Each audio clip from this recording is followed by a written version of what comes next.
Masih bersama Pro 1 RRI Bukit Tinggi, 97,2 FM, kanal informasi dan inspirasi.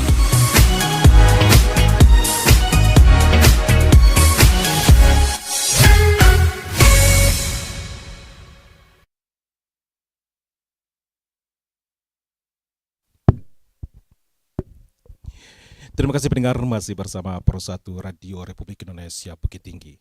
Baik pendengar, hingga ke pukul 11 nanti kita akan bersama dalam dialog interaktif Jaksa Menyapa. Dan untuk edisi hari ini kita mengangkat topik kajian pemulihan aset. Dan kita akan bahas tentunya bersama Kejari Payakumbuh yang telah hadir bersama kami di Pro 1 RRI Bukit Tinggi. Yang pertama kita perkenalkan dulu narasumber kita, ada Kasih Intelijen Kejari Payakumbuh Bapak Hadi Saputra SH.MH. Selamat siang Bapak Hadi. Selamat siang, Mbak. Kabar baik? Alhamdulillah kabar baik. Alhamdulillah. Dan selanjutnya juga hadir Kasih Pemulihan Aset dan Pengelolaan Barang Bukti Kejari Payakumbuh Bapak Andre Pratama Aldrin SH. Selamat siang Bapak Andre. Selamat siang Pak. Kabar baik Pak? Alhamdulillah baik. Alhamdulillah baik. Ya, kajian pemulihan aset tentunya kita akan bahas di edisi hari ini ya dalam dialog interaktif Jaksa Menyapa. Mungkin kita harus tahu juga ya apa sebenarnya yang dimaksud dengan pemulihan aset ini. Mungkin Bapak Andre bisa menjelaskan. Ya, terima kasih. Silakan Pak. Pemulihan aset ini adalah proses penelusuran, pengamanan, pemeliharaan, perampasan dan pengembalian aset terkait tindak pidana atau barang milik negara yang dikuasai pihak lain kepada korban atau yang berhak. Ini juga disebut sebagai proses memaksimalkan nilai aset yang tidak terpakai berlebih atau sudah habis masa pakainya melalui penggunaan kembali, penempatan ulang atau divestasi, gitu Pak. Iya. Dan tentunya ya mungkin ya ada beberapa pihak juga yang terlibat dalam proses pemulihan aset ini. Seperti ada KPK juga, PPATK juga dan juga mungkin lembaga lain ya Pak Andre ya. Ya. Nah, seperti apa nih peran kejaksaan di sana ya, mungkin kerjasama kejaksaan di sana. Iya Pak. Dalam hal terkait dengan penelusuran aset, kami bisa berkoordinasi dengan instansi lain. Misalkan Pak, begini. Ada salah seorang terpidana ini yang putusannya sudah mempunyai kekuatan hukum tetap di pengadilan. Yeah. Nah, jadi misalkan ini Pak, dia dikenakan uang pengganti. Nah, uang pengganti. Nah, sementara yang bersangkutan itu tidak melakukan itikat baik untuk membayar uang pengganti itu, dan maka kami akan menelusuri asetnya. Yeah. Nah, asetnya itu kami akan menelusuri berupa aset bergerak dan aset tidak bergerak. Contoh misalkan Pak, aset yang tidak bergerak misalkan rumah atau tanah, dan kami akan berkoordinasi dengan pihak BPN nanti Pak. Yeah. Nah, badan pertanahan. Nah, misalkan kalau aset yang bergerak itu kami akan berkoordinasi dengan nantinya akan misalkan Samsat. Yeah. Nah, itu kami akan mendapatkan, setelah kami mendapatkan asetnya tersebut, dan itu kami bisa menyita langsung asetnya. Itu namanya sita eksekusi namanya Pak. Sita setelah putusan pengadilan yang telah berkekuatan hukum tetap. Yeah. Nah, setelah itu kami akan melakukan sita eksekusi dan kami akan melakukan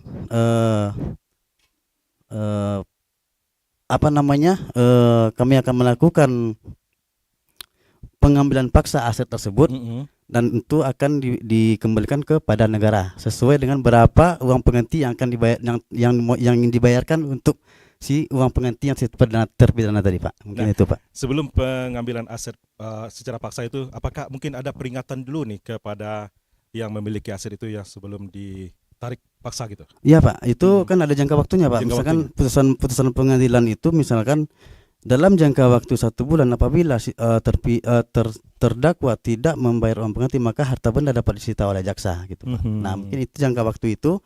Setelah itu barulah kami akan menelusuri asetnya Pak. Oke. Nah, untuk Pak Hadi nih, ya mungkin ada tahapan-tahapan ya dalam proses pemulihan aset ini. Seperti apa nih tahapannya nih Pak Hadi? Untuk tahapan kita memang ada beberapa tahapan Pak ya. Kita di bidang intelijen juga suka untuk karena Badan Pemulihan Aset ini juga bidang yang baru. Jadi kita dulu ada pengembalian barang bukti juga. Jadi sekarang ada perjanya juga, perpresnya juga. Badan Pemulihan Aset merupakan unsur penunjang dalam tugas dan wewenang kejaksaan di bidang pemulihan aset yang berada di bawah dan bertanggung jawab kepada Jaksa Agung.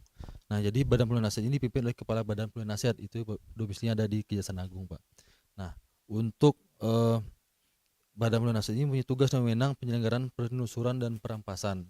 Nah, perampasan dan pengembalian aset yang penuh tindak pidana dan aset lainnya kepada negara, korban atau yang berhak sesuai ketentuan perundangan tadi sudah dijelaskan. Iya. Berarti tahap awal itu ya seperti apa proses tahap awal? Tahap awal gitu ya. Tahap awalnya Ya. memang kalau kita di bidang intelijen Pak, kita memang ada kalau ada misalnya dari surat dari ke bidang aset bahwasanya ini ada aset yang diduga dikuasai tindak pidana.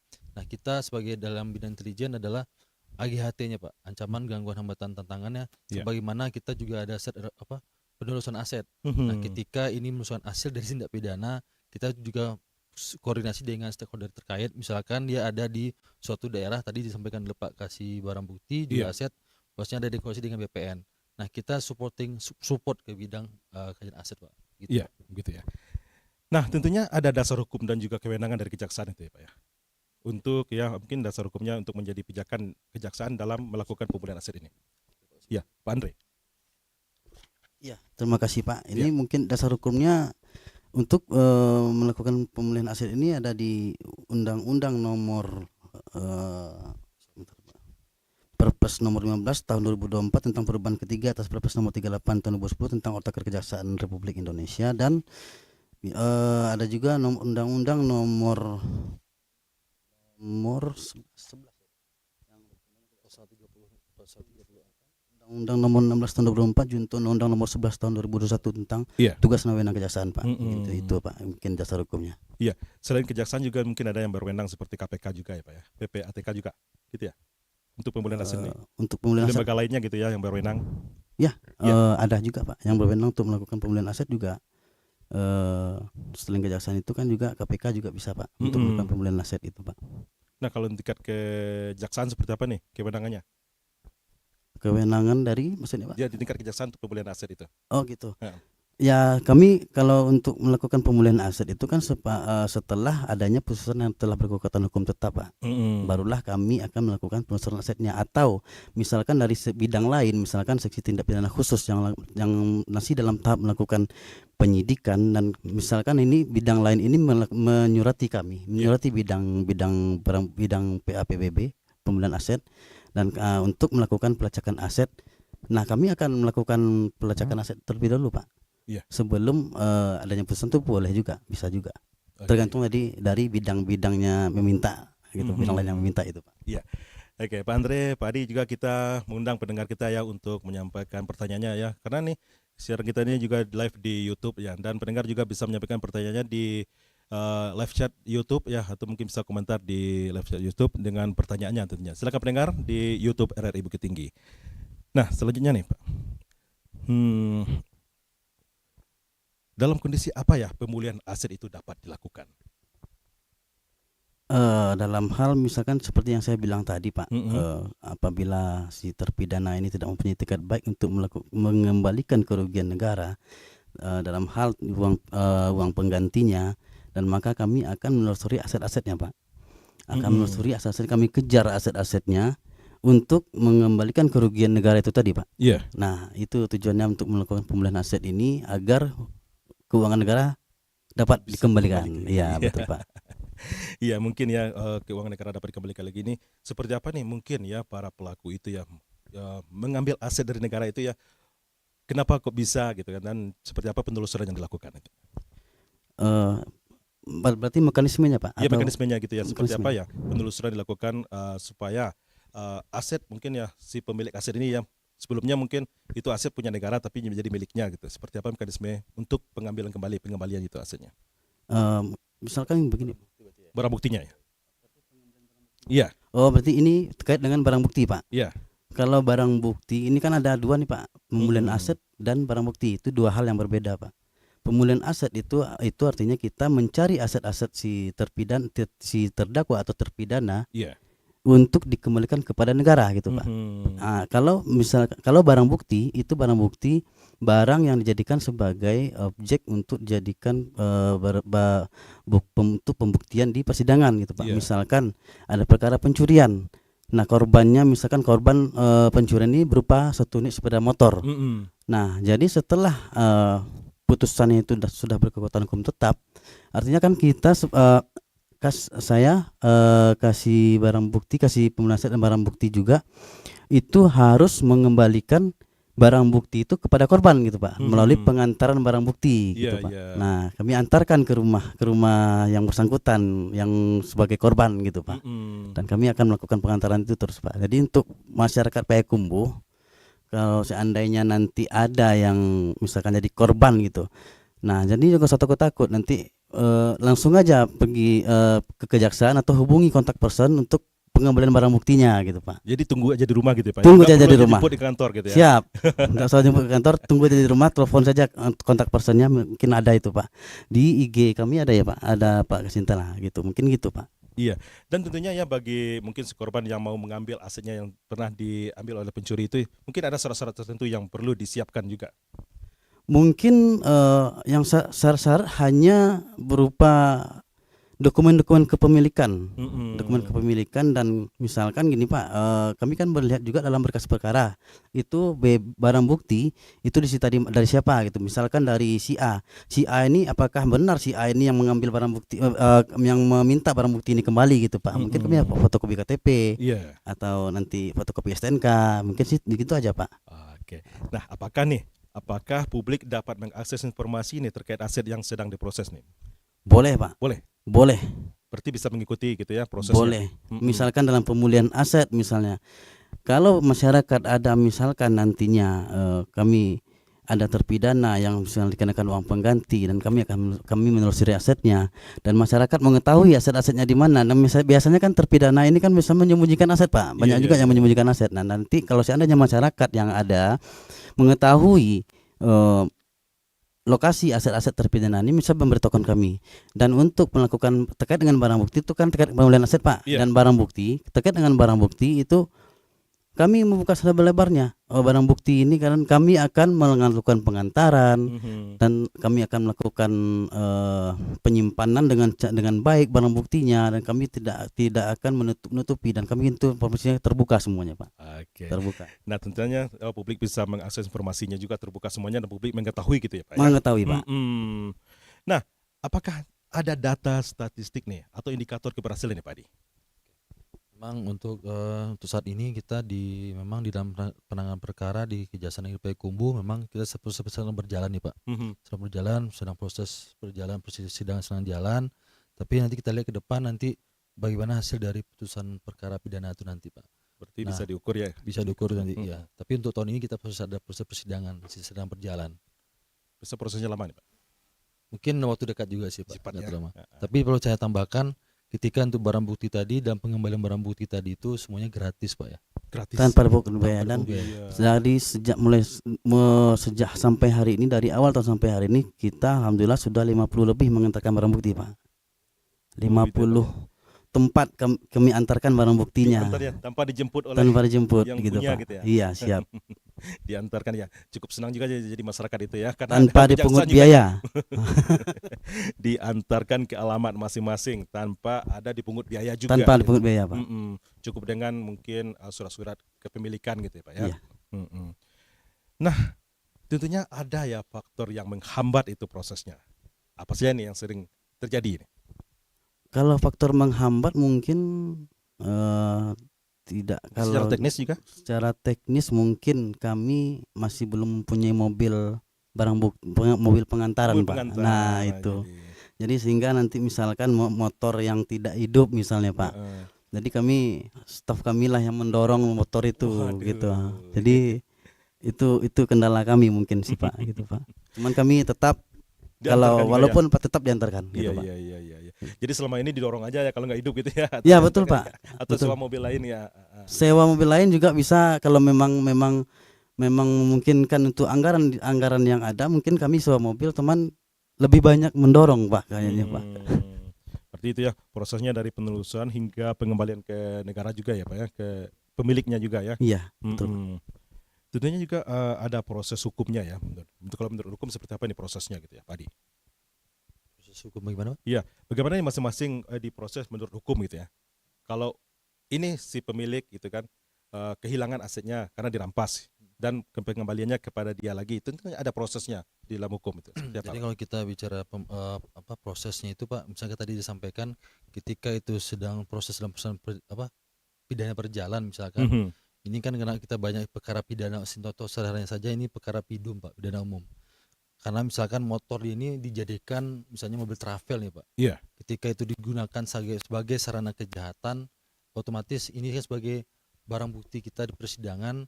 Nah, untuk itu kadang prosesnya itu kadang yang pemilik mobil kadang kan kita kan di berkas perkara itu ketika penyerahan tersangka dan barang bukti di kejaksaan di penuntut umum itu harus hadir juga Pak kita di persidangan. Karena kenapa? Ketika kita melakukan proses penuntutan ini kita tidak tahu nih ini mobil ini digunakan untuk kejahatan tapi misalnya dari pemilik rental travel tadi nih misalnya rental dia tidak hadir. Ini ketika kita proses pembuktian juga terkendala di situ Pak. Sekarang ketika sudah kita rampas untuk negara untuk dilelang, pas sudah tuh baru datang muncul Pak saya ini punya kendaraan, saya punya BPKB-nya, tapi ketika kita proses persidangan tidak ada hadir misalnya di persidangan ataupun mungkin tidak lengkap datanya ketika sudah proses berjalan, Pak ini ada BPKB-nya entah segala macam. Nah situ Pak paling. Nah kalau kejadian seperti itu seperti apa ini solusinya? Ya solusinya memang kita di persidangan memang ada kita menghadirkan saksi, berarti juga saksi di luar berkas perkara juga Pak bisa hadir juga di persidangan bahwasanya dengan membawa Pak ini BPKB-nya. Kalau memang itu mobilnya masih kredit kah atau apa memang di sebagai di BPKB sebagai leasing ya itu bisa ada surat administrasinya Pak. Mungkin surat fotokopinya bahwasanya mobil memang kendaraan ini masih dalam tahap proses cicilan atau ini memang rentalnya ada. Nah itu Pak. Oke. Nah kalau seandainya nih aset ini ya dialihkan mungkin atau mungkin disembunyikan nih, bagaimana nih kejaksaan untuk mengatasi hambatan pembuktian asal-usul aset ini? Mungkin? Misalkan disembunyikan Pak. Iya disembunyikan atau mungkin dialihkan? Dialihkan. Ke mungkin nama orang lain gitu ya? Kami akan mengejar asetnya itu misalkan gini Pak. Bukan atas nama pemiliknya sendiri ini aja misalkan ini ada atas nama anaknya, ada istrinya, ibunya, bapaknya gitu Pak. Nah kami akan menelusuri aset-aset itu berasal dari mana. Dan misalkan kalau seandainya aset-aset tersebut bisa diketahui nantinya melalui koordinasi dengan pihak instansi lain, misalkan BPN misalnya Pak. Misalkan tanah ini didapat dari mana dan itu kan nanti ada alurnya Pak. Dan nanti misalkan kalau seandainya ketemu bahwasanya ini aset yang milik si terpidana, kami akan kami rampas untuk disita eksekusi untuk dijadikan pengembalian kerugian negara gitu Pak. Berarti dengan melengkapi seluruh bukti-buktinya juga nih Pak ya? Iya betul Pak. Kenapa ini kok bisa jadi contohnya nih tadi sudah dibilang nih atas nama anaknya atau ibunya gitu ya. Sementara yang sebenarnya yang punya itu dianya yang betul Pak. Betul. Berarti harus diusut sampai ke sana ya Pak? Diusut Pak. Berarti melakukan atau mungkin memerlukan proses yang panjang juga ya Pak? Iya panjang Pak. Panjang ya. Atau misalkan nanti ada berupa uang, nanti kan kita akan melakukan koordinasi dengan PPATK gitu Pak. Transaksi keuangan gitu Pak. Di mana alur uangnya gitu Pak. Cuman yang menjadi kendala itu ada terkait dengan aset-aset Bitcoin sekarang Pak. Ini kan Bitcoin ini. Oke. Itu. Iya Pak Andre dan Pak Adi, kita jeda sejenak ya dengan yang berikut ini.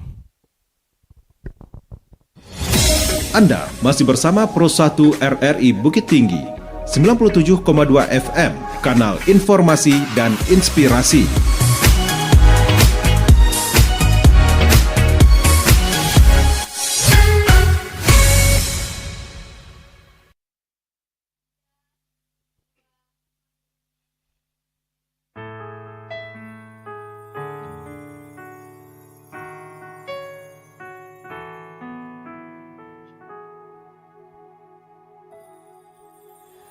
Bukankah kau yang datang kepadaku,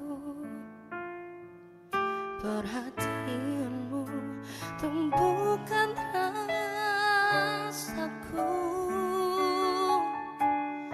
padahal ku tak pernah meminta padamu, tapi kau yang lebih dulu hadirkan rasa itu. Sekarang kau yang berubah tak tentu, tiba-tiba kau menjauh dan ragu, tanpa pernah menjelaskan sesuatu padamu. Hanya diam dan membisu. Bila ada salahku, tolong beritahu. Jangan lalu pergi dan menjauh. Kau tawarkan cinta, kini hilang tanpa bilang. Mungkin mudah bagimu lupakanku, tapi sulit bagiku untuk hilangkan bayangmu. Ku terlanjur mencintaimu. Sekarang kau yang berubah tak tentu, tiba-tiba kau menjauh dan ragu. Padahal ku tak pernah meminta padamu, tapi kau yang lebih dulu hadirkan rasa itu. Bila ada salahku, tolong beritahu. Jangan lalu pergi dan menjauh. Kau tawarkan cinta, kini hilang tanpa bilang. Mungkin mudah bagimu lupakanku, tapi sulit bagiku untuk hilangkan bayangmu. Ku terlanjur mencintaimu.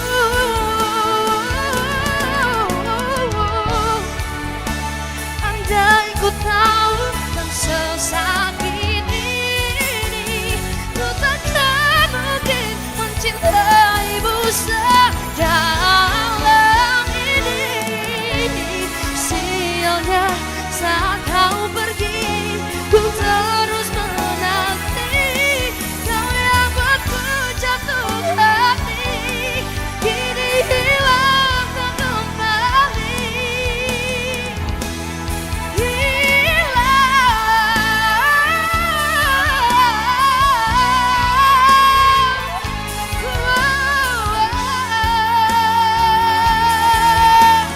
Kini kau hilang tanpa bilang.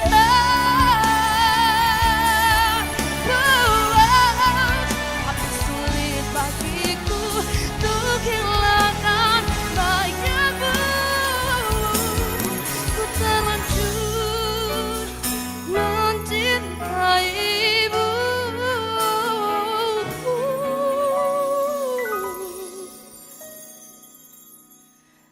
Andai kata tak pernah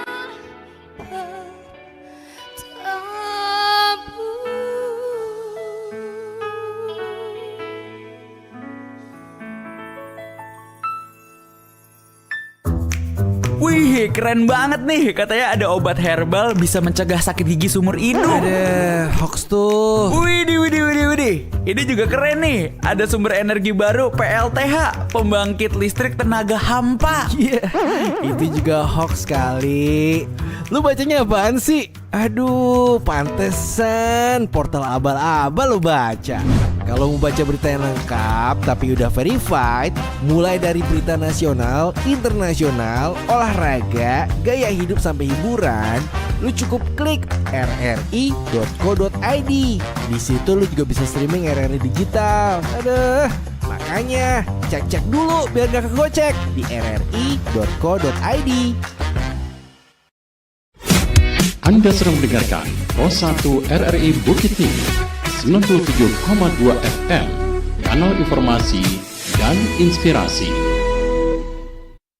Pendengar, masih dalam dialog interaktif Jaksa Menyapa di edisi hari ini dengan topik kajian pemulihan aset bersama Kejari Payakumbuh ya, masih bersama Bapak Hadi Saputra dan juga Bapak Andre Pratama.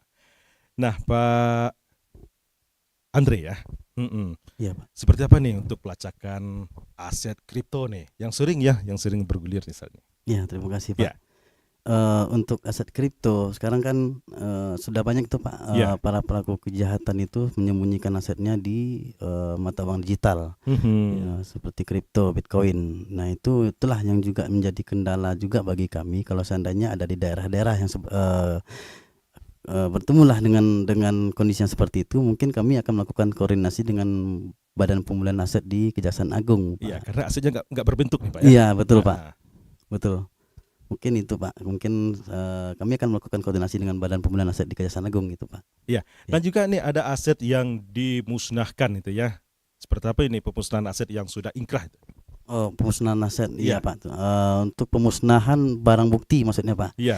Nah jadi kalau kami kan akan mengumpulkan barang bukti yang sudah mempunyai kekuatan hukum tetap.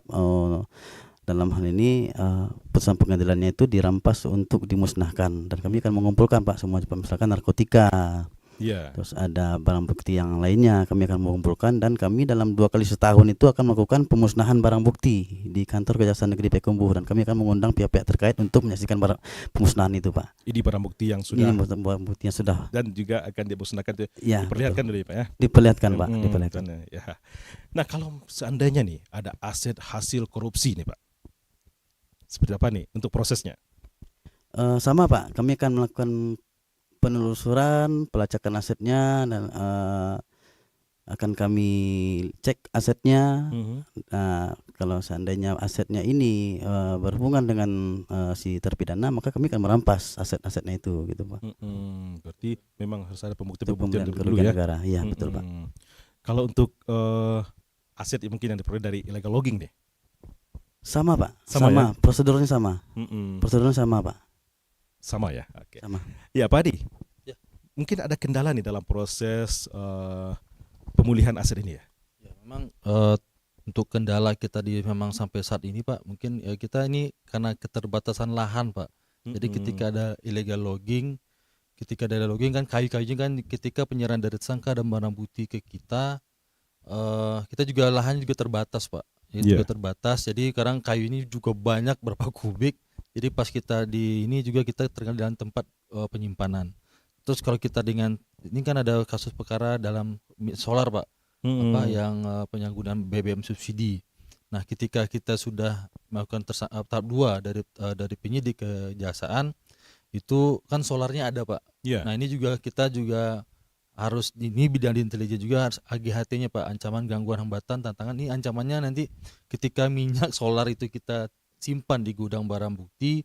Nah, ini kan potensi kebakaran ataupun meledak pun kan agak tinggi Pak. Jadi kita terkendala di situ Pak. Juga kita koordinasi juga agak terbatas juga Pak. Yeah. Nah, ini juga alat ukurnya juga terbatas, karena ini kalau solar ataupun segala macam itu kan ketika disimpan dalam jerigen ataupun ini kan agak berkurang nilainya Pak. Jadi itu kendalanya yang biasa yang kita temui di lapangan sih Pak.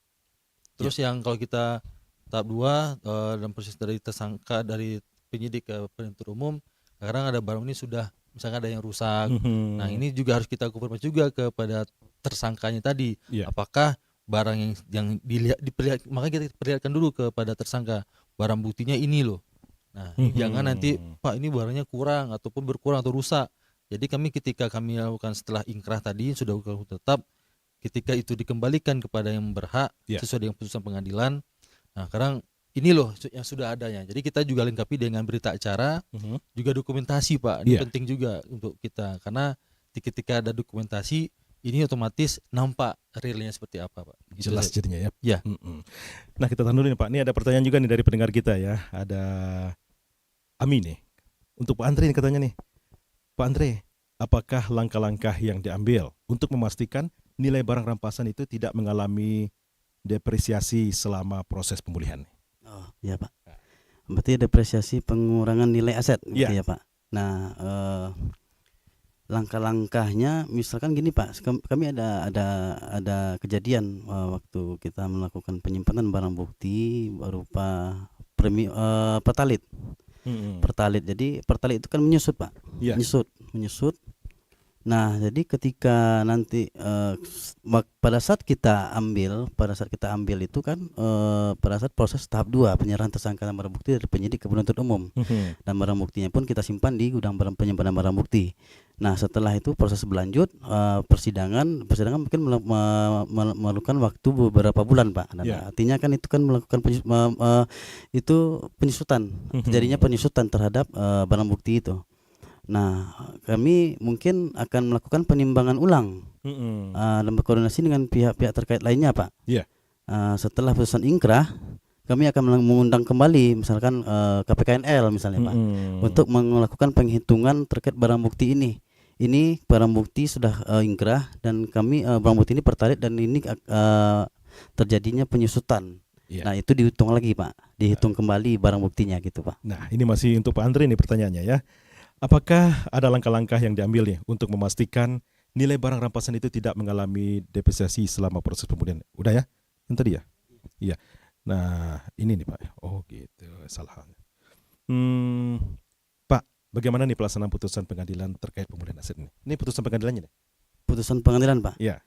Kalau pelaksanaan putusan pengadilan itu kan jaksa penuntut umumnya, Pak? Iya. Nah, terkait dengan barang buktinya, kami akan berkoordinasi dengan jaksa. Apakah barang buktinya dirampas untuk negara, apakah barang buktinya dirampas untuk dimusnahkan, atau apakah barang buktinya dikembalikan kepada yang berhak, gitu, Pak. Nah, itu akan kami cek. Kalau seandainya dirampas untuk negara, kami akan melakukan koordinasi dengan pihak-pihak terkait, Pak. Karena itu kan dirampas untuk negara. Kalau dirampas untuk dimusnahkan, kami akan mengumpulkan barang bukti itu untuk kami musnahkan setiap 2 kali dalam setahun gitu, Pak. Dan untuk kalau yang dikembalikan kepada yang berhak itu kami akan segera melakukan mencari siapa yang pemilik barang bukti ini. Kami telepon atau misalkan yang bersangkutan pun juga boleh menelpon kami. Apakah ini barang buktinya benar? Kalau benar kami akan mengantarkannya langsung gitu, Pak. Iya. Nah, lagi nih Pak ya pertanyaan nih. Mungkin Pak Adi atau mungkin Pak Andre juga boleh menjawab ya.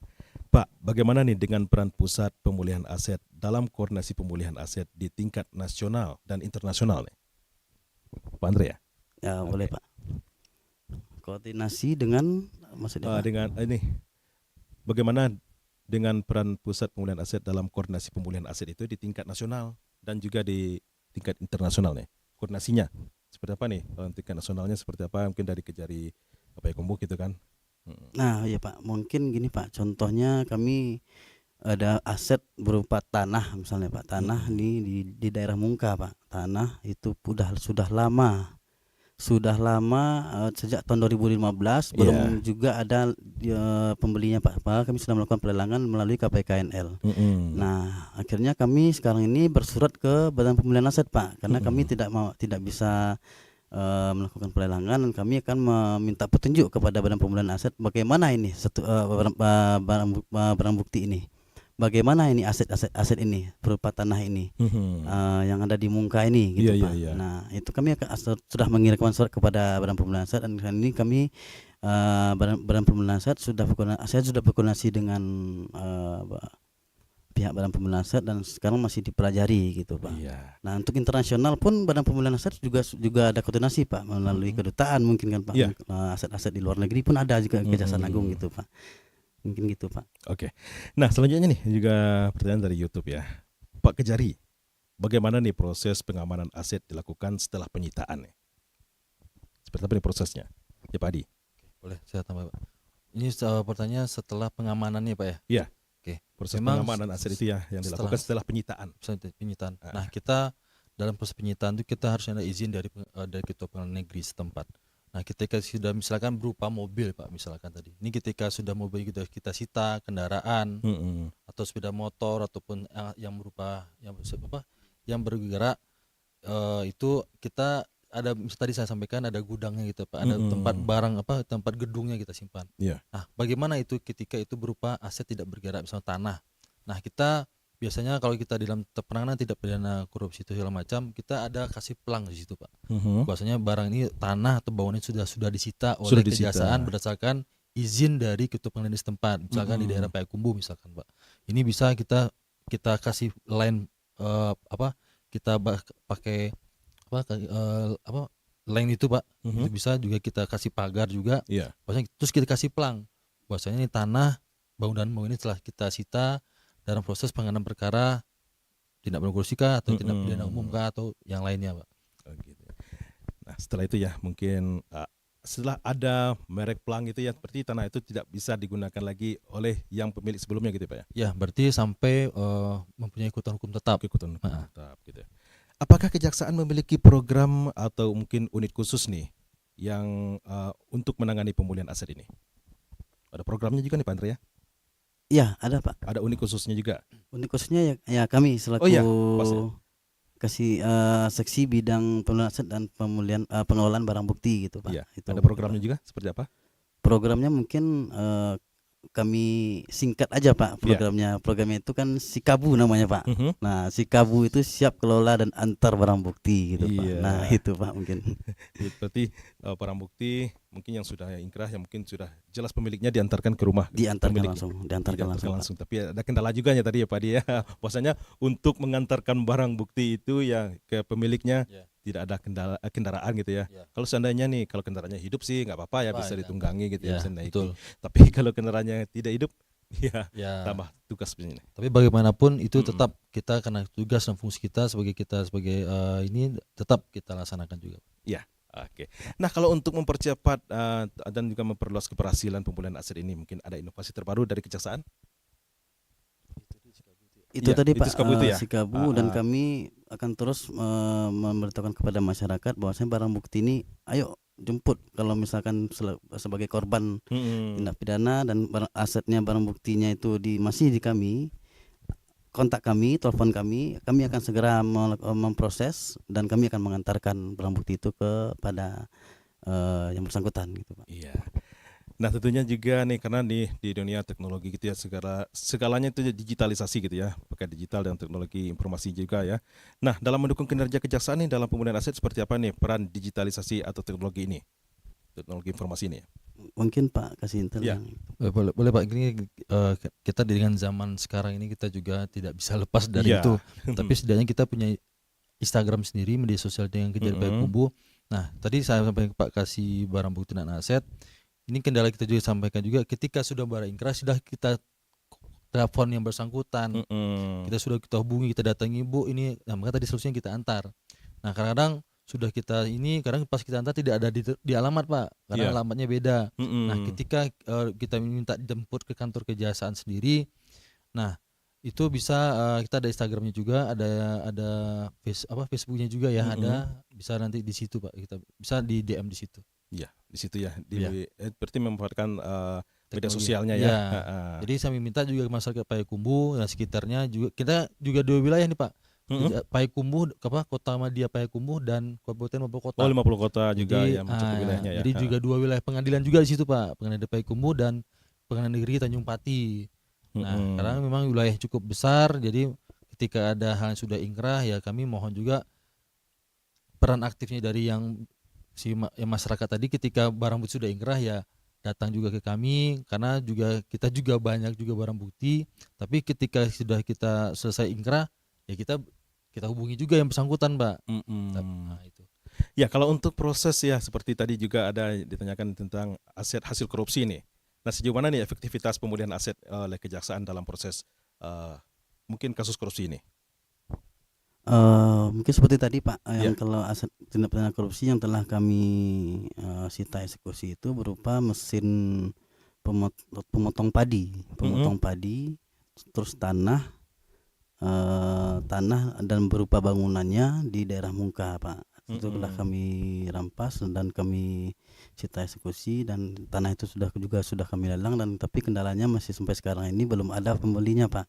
Dan kami kan itu makanya dari itu kami berkoordinasi dengan Badan Pemulihan Aset gitu. Berarti Pak. dilelang gitu ya? Dilelang. Dan untuk mesin itu kami akan segera melelang ini Pak. Kami akan segera berkoordinasi dengan pihak KPKNL ini untuk mesin penggiling padi ini Pak. Gitu Pak.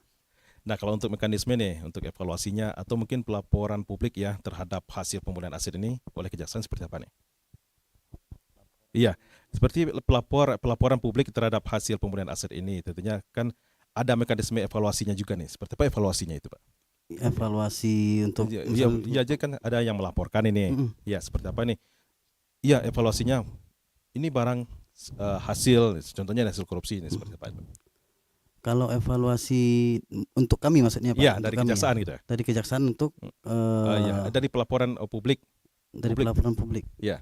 Mungkin untuk masyarakat ya kalau seandainya nanti mungkin seperti saya tadi yang saya katakan tadi terkait dengan pembelian aset, kami akan pasti akan dalam hal terkait dengan melakukan pelacakan aset itu kami akan berkoordinasi juga dengan masyarakat gitu Pak.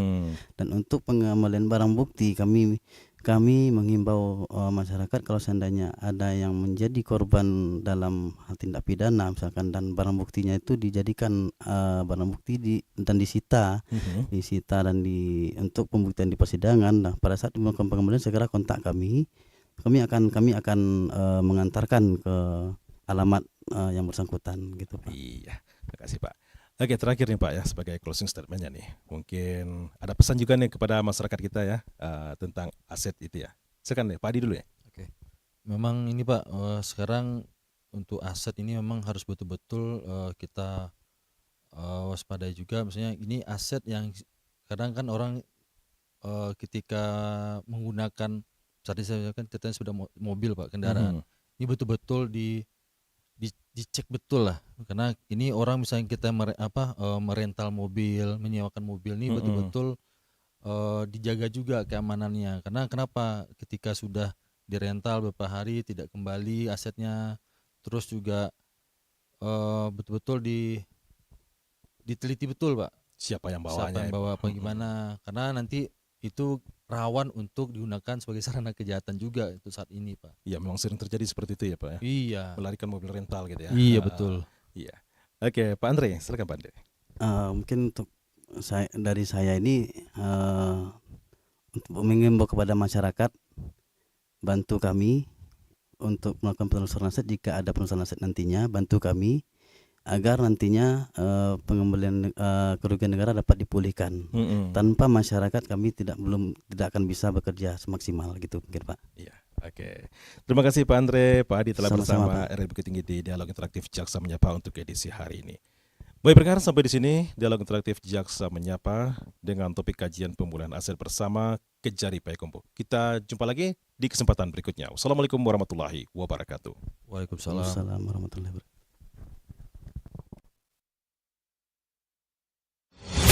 Anda masih bersama Pro 1 RRI Bukit Tinggi 97,2 FM, kanal informasi dan inspirasi.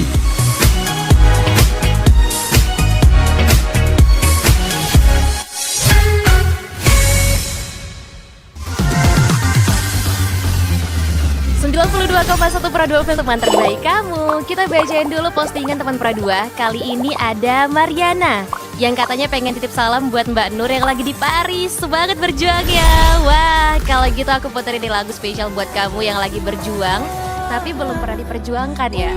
Oui, allô, excusez-moi. Je suis dehors. Ada Mariana yang katanya pengen titip salam buat Mbak Nur yang lagi di Paris. Semangat berjuang ya. Wah, Mar, aku krungu lo salamu. Matur nuwun lo tombok kangen. Tak kirimi salam balik neng TikTok ya. Samo-samo.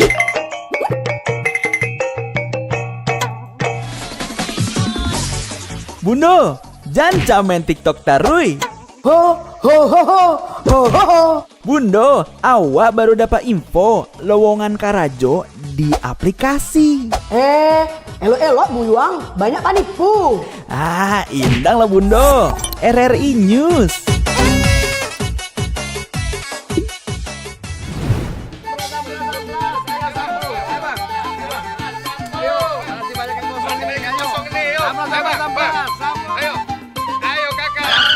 Nyanyi lagu apa kita, Pace? RRI Digital saja toh.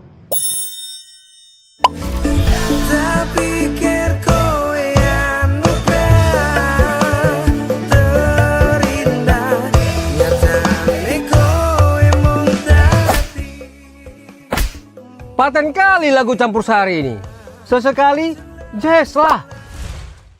Linda, semangat ya manggungnya. Iya dong, kan mau manggung di komunitas.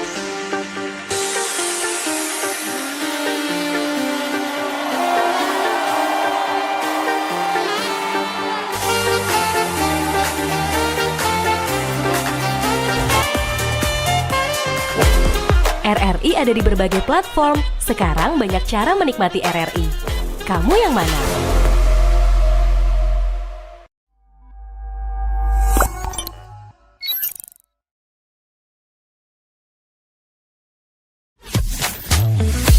Pro 1 RRI Bukit Tinggi 97,2 FM, kanal informasi dan inspirasi.